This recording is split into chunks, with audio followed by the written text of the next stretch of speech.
ചെമ്പരേറിപ്പോ നമ്മളെയൊക്കെ ഭയങ്കരമായിട്ട് വേദനിപ്പിക്കുന്ന ഒരു എപ്പിസോഡ് തന്നെയാ കേട്ടോ വീണ്ടും ഇന്ന്. അതെ പ്രേക്ഷകര്, നമ്മുടെ രേവതി അവിടെ നിന്നും നമ്മുടെ ചച്ചിയുടെ വീട്ടിൽ നിന്നും ഭയങ്കരമായിട്ട് വേദനയോടെ പടിയിറങ്ങുന്ന ഒരു നിമിഷങ്ങൾ തന്നെയാട്ടോ. നമ്മുടെ റോട്ടിലൂടെയും ഒരു അന്തവും കുന്തവും ഇല്ലാതെ പോകുന്ന ഒരു രംഗങ്ങൾ തന്നെയാണ് പ്രേക്ഷകർ ഇന്നത്തെ എപ്പിസോഡിൽ ആദ്യം കാണുവാൻ സാധിക്കുന്നത്. അപ്പൊ നമ്മുടെ രേവതിയുടെ വീട്ടിലാണെങ്കിൽ നമ്മുടെ ദേവു നമ്മുടെ ലക്ഷ്മിയോട് അമ്മയോട് എല്ലാ കാര്യങ്ങളും പറയുന്നുണ്ട്. അപ്പൊ ലക്ഷ്മി ആണെങ്കിൽ നമ്മുടെ ദേവുവിനെ പൊത്തിരി തല്ലുന്നുണ്ട്.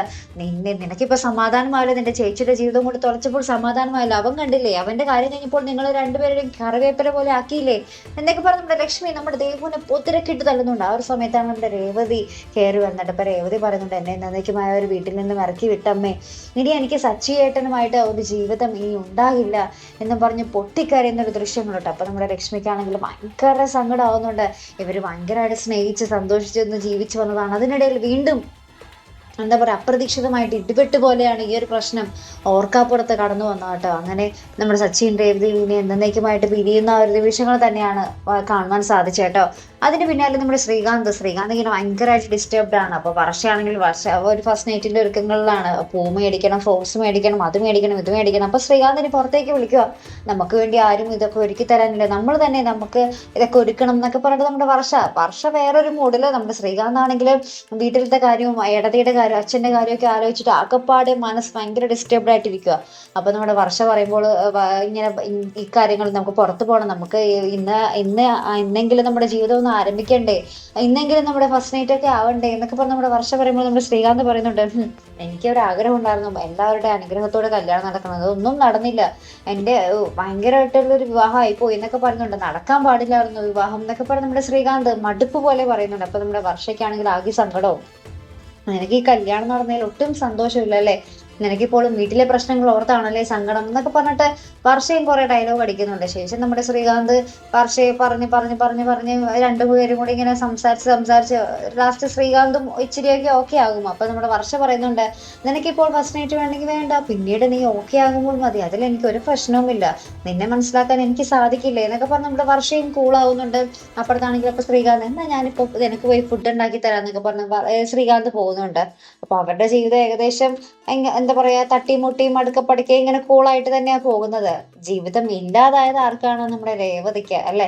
സച്ചി ഒരിക്കലും നമ്മുടെ രേവതി ആ ഒരു കാര്യത്തിൽ എനിക്ക് സച്ചിയോട് കുറെ ദേഷ്യമുണ്ട് കേട്ടോ. വെച്ചാൽ ഇത്രയ്ക്കും കൂടെ ഓവറാവേണ്ട കാര്യമുണ്ട്. ഒരാളൊരു കാര്യം പറയാൻ വരുമ്പോൾ അത് എന്താ പറയാ മാന്യമായിട്ടൊന്ന് കേൾക്കാനുള്ളൊരു പരിഗണനയെങ്കിലും കൊടുത്തോളൂ. ഇത്ര നാൾ സ്നേഹിച്ച് ഭാര്യയായിട്ട് നിന്നതല്ലേ, അപ്പൊ അവർക്ക് എന്താ പറയാനുള്ളത് ഒന്ന് കേൾക്കാനുള്ളൊരു മനസ്സ് പോലും സച്ചി കാണിക്കാത്തത് ഇച്ചിരി ഓവറായിട്ടാണ് തോന്നിയത്. സച്ചിയുടെ ആ ഒരു ദേഷ്യവും കാട്ടായും ഒക്കെ ഭയങ്കര ഓവർ പോലെ തോന്നി. ഇത്രയ്ക്കും കടന്ന് തിളക്കേണ്ട കാര്യമൊന്നുമില്ല അല്ലെ.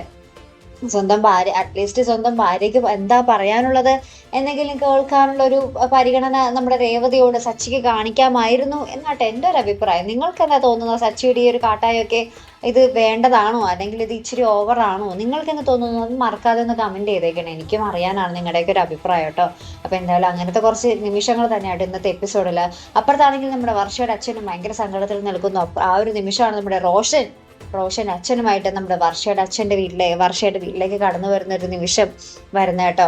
അപ്പൊ റോഷനും അച്ഛനും ആണെങ്കിൽ ഭയങ്കര കലിപൂണ്ടിരിക്കും. അവർ ഈ ഒരു കല്യാണം നടക്കാത്തതിന്റെ പേരിൽ നഷ്ടപരിഹാരം 5 ലക്ഷം രൂപ ചോദിക്കാൻ വേണ്ടിയുള്ള ഒരു വരവാണ് അവരുടേത്.